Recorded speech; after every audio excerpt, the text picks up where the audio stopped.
Exploring real datasets with pandas. Welcome! In this lesson, you will learn how to use Python Pandas to explore and analyze real-world datasets. By the end, you will be comfortable loading data, cleaning data, filtering, grouping, joining, reshaping, visualizing, and building mini-projects. Let us get started. Running the cell now. Right at the start, we tell Python to suppress warnings. Import numpy as np.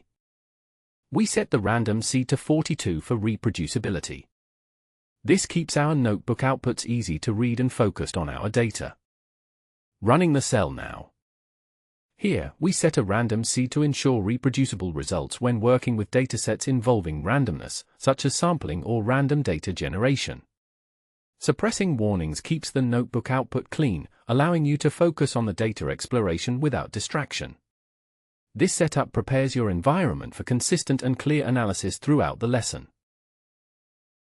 Step 1. Loading the Titanic dataset. We will use the Titanic dataset, a classic for data exploration. It captures information about passengers, such as age, gender, fare, and survival. Let us load and preview this dataset. Running the cell now. First, we import Pandas, the main library for data work in Python. Next, we set up the URL from where our Titanic data will be loaded. We use Pandas to load data from that URL into a data frame, which is a table you can analyze. It is called df for short. We check the shape, so we know how many rows and columns we have. We peek at the first 3 rows to get a sense of the data. Running the cell now. This output confirms we have loaded the Titanic dataset with 891 rows and 12 columns, each representing passenger details like age, gender, fare, and survival status. The preview shows the first 3 passengers, highlighting key columns such as survived and P class, which we will explore further. This initial step sets the foundation for understanding the structure and variables in our data. Try loading other datasets you like. What do you notice about their columns? Step 2. Basic exploration. Let us quickly check columns, data types, and missing values. This helps us understand the shape and health of our data. Running the cell now. Here, we list all the column names so we know what fields are available. We look at data types. These tell us which columns are numbers, text, or something else. We count missing values for each column. Missing data is common, and knowing where it is helps us plan for fixes. Running the cell now. Here, we see the dataset has 12 columns with a mix of numeric and categorical types, which informs how we handle them later. Notably, the age, cabin, and the embarked columns have missing values, highlighting areas needing cleaning or imputation.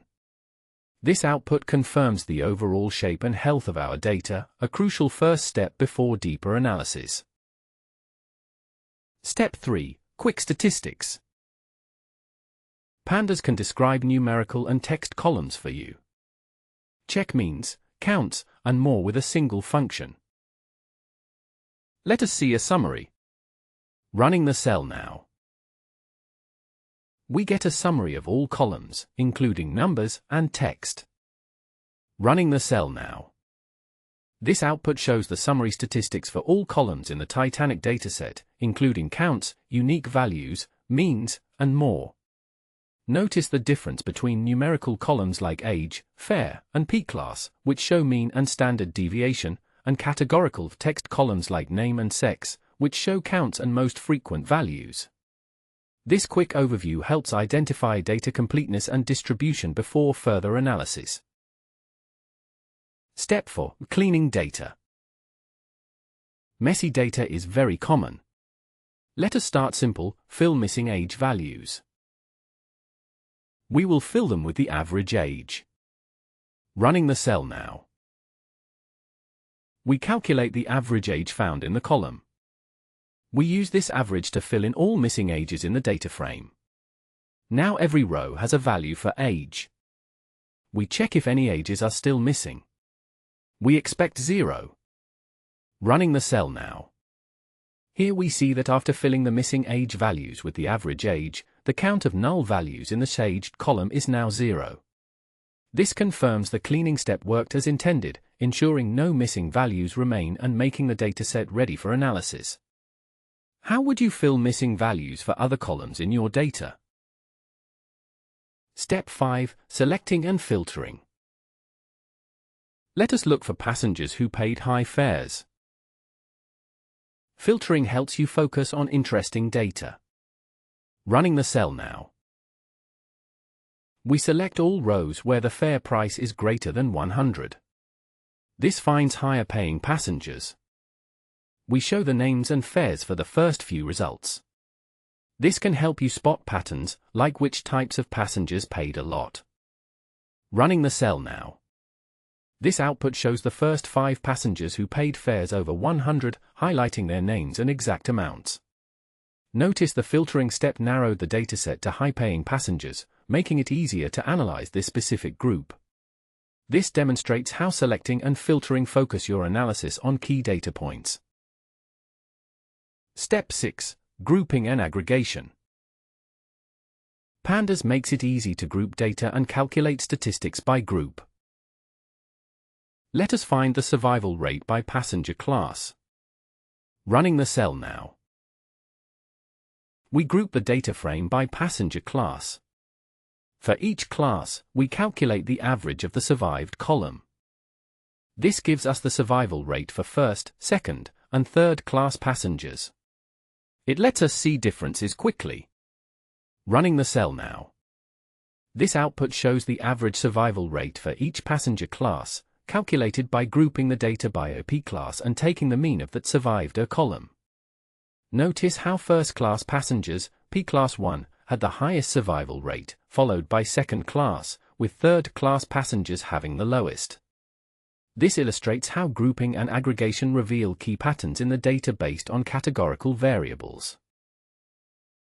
Step 7. Joining data frames. You often work with several tables of data. Let us join 2 data frames together on a shared column. We will make a little demo passengers table and join on the name. Running the cell now. We start creating a small data frame called demo_passengers with specific columns. The name column includes the first 2 passenger names from the main data frame df. The extra_info column provides additional labels like friend and colleague for these passengers. We merge the original data frame df with demo_passengers, joining them on the name column and keeping all rows from df. Finally, we print the first 3 rows of the merged data frame, showing name and the new extra_info column to see the result. Running the cell now. This output shows the result of merging our main data frame with a small demo table on the shared named column.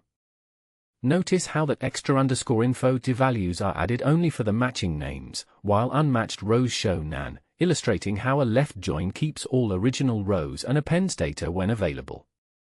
This demonstrates the power of joining to enrich data based on common identifiers. Step 8. Pivot tables and reshaping. Pivot tables reshape your data, making summaries by groups. Let us see the average age by sex and class. Running the cell now.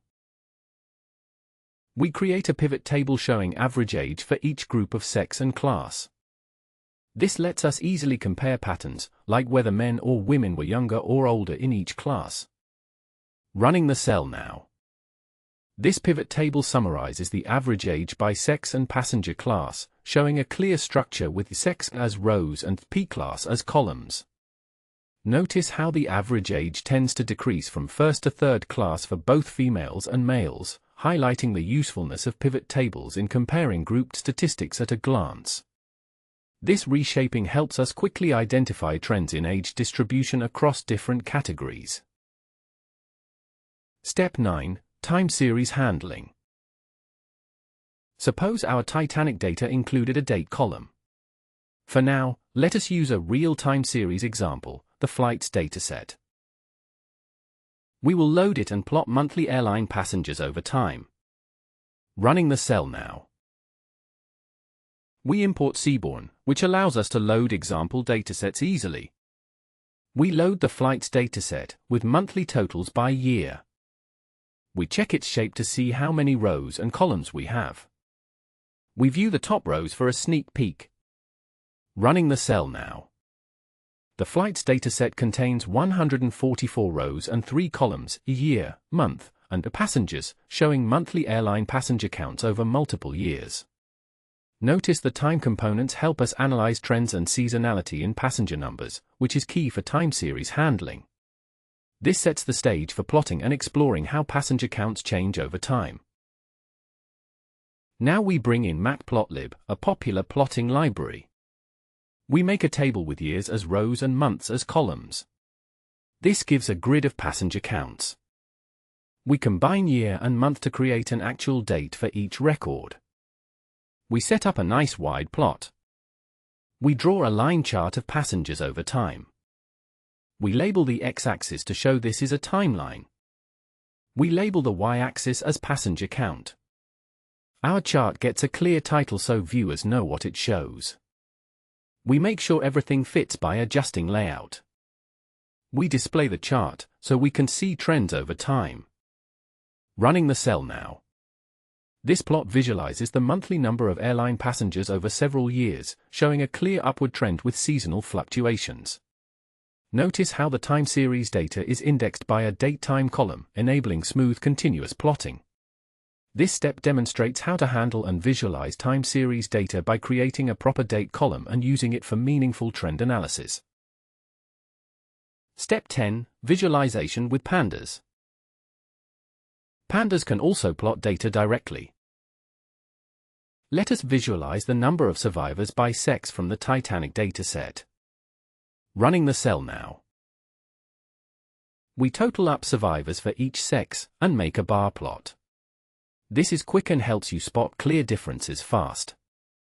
We label the y-axis with the meaning, which is the number of survivors. A simple, clear title lets others know what our chart represents. The chart is shown and you can compare survival counts visually. Running the cell now. This bar chart shows the total number of survivors grouped by sex in the Titanic dataset, with blue representing males and coral representing females. Notice that the number of female survivors is higher, highlighting a key trend in the data. This visual confirms how grouping and summing with pandas can quickly reveal important patterns before deeper analysis. Step 11, Mini-Project Part 1, Exploratory Data Analysis, Titanic. Now let us do a hands-on mini-project. We will answer, what are some factors linked with survival? Which age group survived most? Let us explore age, class, and survival together. Running the cell now. We create an age group column, dividing ages into child, teen, adult, and senior. This helps us compare groups simply.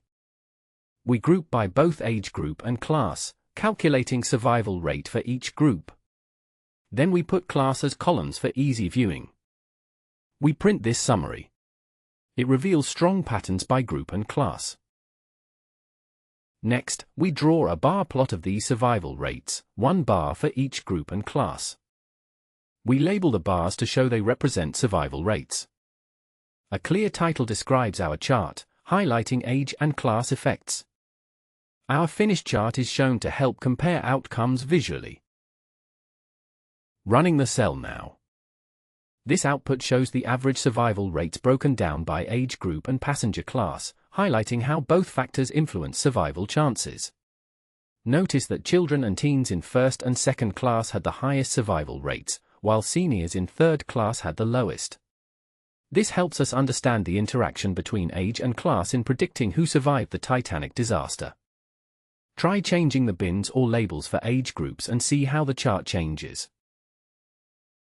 Step 12, Mini-Project Part 2, Feature Engineering. Let us try creating a new feature, family size. Then, we can check how family size relates to survival. This is common when preparing data for machine learning. Running the cell now. We add sisters, brothers, parents, and children for each passenger, plus one for themselves. This makes a total family size column.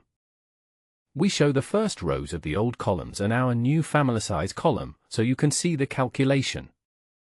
We group passengers by family size and calculate the survival rate for each group. This printout helps you check how survival changes with family size and spot interesting trends. Running the cell now. Here, we created a new feature called family size by combining the number of siblings for spouses, sib-sp, and parents, children, parch, plus one for the individual. Notice how the survival rates vary with different family sizes, with medium-sized families, 3 to 4 members, showing higher survival chances, which can provide valuable insights for improving our machine learning model. This step highlights how engineered features help uncover important patterns in the data. Step 13. Best practices and performance tips. Always check for missing or strange data right away. Use .copy if you want a real copy of a data frame, not a reference. For large datasets, try .info, .head, and .sample to save time. Chain commands in separate steps for clarity. Use vectorized operations over loops, they are much faster in Pandas. Running the cell now. Step 14. Troubleshooting common errors. Common problems. Kira, check for typos in column names. Value error when reshaping, watch your index and column labels. Setting with copy warning, use .loc or .copy to avoid silent bugs. If stuck, try printing shapes and dtypes, or use df.sample 5 for a quick sanity check. Running the cell now. Here is an example of a key error. We try to access a column that does not exist. This raises an error and lets us catch and print it for learning. We catch the error and display the message. Running the cell now. This output shows a key error indicating that the column's not a real column does not exist in the data frame. In this lesson step, it's important to notice how the error message directly points out the missing or misspelled column name, helping you quickly identify and fix typos in your code. This demonstrates a common troubleshooting technique to catch and handle such errors gracefully. Practice, try causing and catching your own key error. Can you explain the message you get? Step 15. Challenge exercises. Can you find the top 3 oldest survivors? Make a new column for fair per person, fair divided by family size. Explore another public dataset and produce a simple pivot table. Pause the video and give these a try. Running the cell now. Recap. Congratulations on completing this lesson. You have loaded, explored, cleaned, filtered, grouped, reshaped, and visualized real-world data. You are ready to start your own projects. Keep practicing and experimenting. Running the cell now. Want more tutorials? Subscribe to the channel and leave a comment with your favorite dataset or question you want answered next. Running the cell now.